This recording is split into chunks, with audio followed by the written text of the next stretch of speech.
मुंबई आणि उपनगरात पावसाची हजेरी। दादर परिसरामध्ये सोसाट्याच्या वाऱ्यासह मुसळधार पाऊस। अचानक आलेल्या पावसामुळे नागरिकांची तारांबळ। मुंबईतील अंधेरी सबवे वाहतुकीसाठी आता पुन्हा खुला। पावसामुळे मुंबईतील अंधेरी सबवे वाहतुकीसाठी बंद करण्यात आला होता।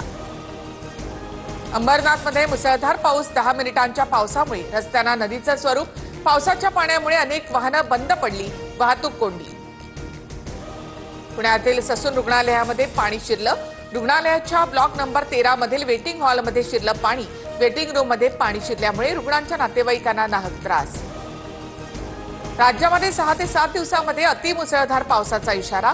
महाराष्ट्रासह केरळ, कर्नाटक, गोव्यामध्ये रेड अलर्ट, तर मध्य महाराष्ट्र आणि कोकणामध्ये विजांच्या कडकडाटासह पावसाचा इशारा। केंद्र सरकारकडून खरीप पिकांच्या किमान हमी भावात वाढ। तुरीसाठी 8,000 रुपये किमान हमी भाव जाहीर, तर मका पिकासाठी 2,400 रुपये हमी भावाची घोषणा। मुंबई, ठाणे आणि पुण्यामध्ये स्वबळावर लढण्याबाबत चाचपणी करा।